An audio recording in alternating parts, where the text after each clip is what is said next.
எதிர்கட்சியில இருக்கக்கூடிய திடீர்னு இப்ப இனிமேல எந்த காலகட்டத்திலயும் நாங்க பாஜகவோடு ஒட்டு இல்லை, உறவு இல்லை, எதுவும் இல்லை அப்படின்னு சொல்லிட்டு தேர்தல் வந்தோன்னா மறுபடியும் ஸ்டிக்கர் ஓட்டிச்சு இல்லையா? அதனால 4 வருஷமா காணும். எடப்பாடியார் அவர்களை 4 ஆண்டுகளாக எங்க இருந்தாருன்னு தெரியல. இப்ப திடீர்னு தேர்தல் வந்த உடனே அந்த பஸ்ஸுக்கு கூட நம்முடைய முதலமைச்சர் அவர்கள் ஒரு பெயர் வைத்திருக்கிறார். என்ன பேரு? அதனால அந்த பேருந்தில ஏறிக்கொண்டு வருகிறார். வந்து நீங்க என்ன பண்ணீங்க அப்படின்னா, நீங்க 4 வருஷமா ஆளை காணும், நாங்க என்ன பண்ணோம்னு உங்களுக்கு தெரியலன்னா நாங்க என்ன பண்ண முடியும்? ஆனா கட்சியை நீங்க நல்லா நடத்துங்கன்னு நாங்க கவலையோடு சொல்கிறோம், அக்கறையோடு சொல்கிறோம்.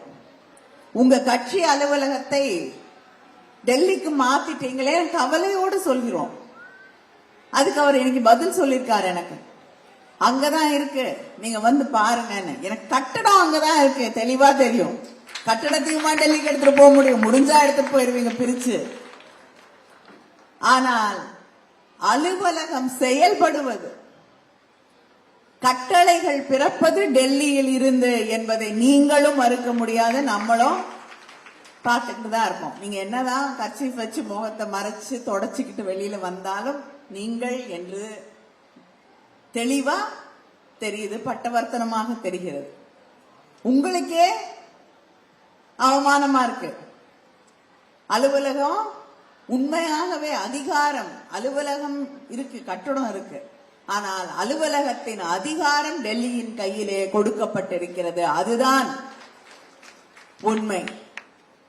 அவர் சொல்றாரு, நாங்க தான் அறிவாலயத்தையே காப்பாற்றினோம் என்று. அறிவாலயத்தை காப்பாற்ற யாரும் வர வேண்டியதில்லை, கழகத்தின் உடன்பிறப்புகள் இருக்கிறார்கள், அவர்கள் காப்பாற்றிய அறிவாலயம் அது. அது மட்டும் இல்ல, திரு கபில் சிபல் அவர்களிடம் கேட்டு பாருங்கள், வழக்காடிய வழக்கறிஞர் அவர். ஒரு கட்சியை எப்படி நடத்தணும்னு திமுக கிட்ட இருந்து கத்துக்கோங்க.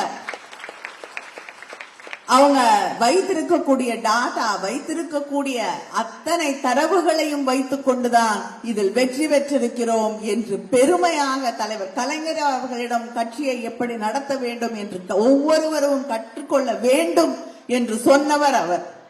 அதனால நீங்க கம்பராமாயணத்தை யார் எழுதினார்ன்றத மாத்திட்டீங்க இல்லையா? அது மாதிரி இதை மாத்த முடியாது.